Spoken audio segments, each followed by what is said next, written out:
හැබැයි අපි කිසිම කෙනෙක් සංවේදී දරුවෙක් බිහි කරන්න උත්සාහ කරන්නේ නැහැ. මම දන්නේ නැහැ ඇයි කියලා.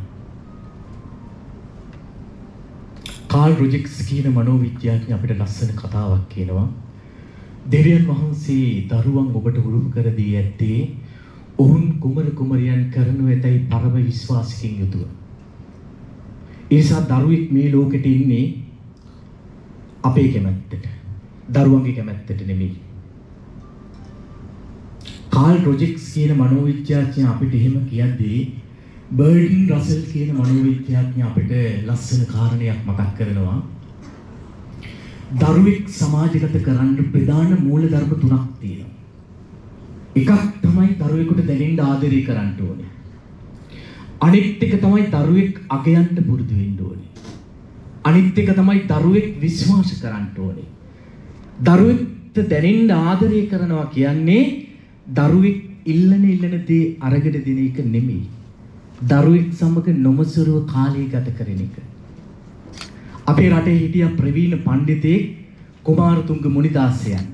කුමාරතුංග මුනිදාසයන්ගේ පියාණන් මිය ගියාට පස්සේ මුනිදාසයන් සිහිපත් කරනවා තමන්ගේ පියාණන් තමන්ට දීපු ආදරය සහ සෙනෙහස පිළිබඳව.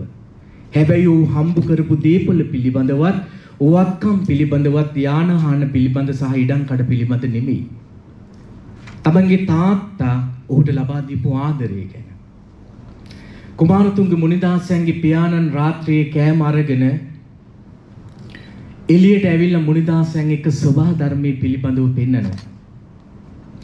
අහස පොළව වලාකුළු සඳ තාරකා සෙවන දුන් ගස්ලියා දිය දක්කමින් නුවණ දෙන්නට කී ඒ කතා සෙමෙන් මගේ දිවි මඩල යහපත්ති. දැන් මේකෙන් වෙන්නේ තාත්තයි පුතයි අතර තියෙන සම්බන්ධතාවය වැඩි වෙනවා.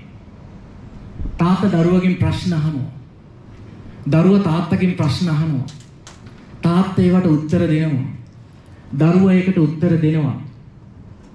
දැන් දරුවා නැගිටින්නේ නිදාගන්නේ සතුටින්.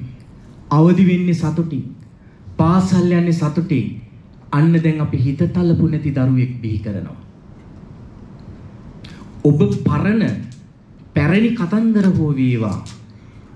අම්මා අප්පච්චි සමහර වෙලාවට ආච්චි සීයා ජාතක කතා පොත්වල වේවා මුතුන් මිත්තන්ගේ දේවල්.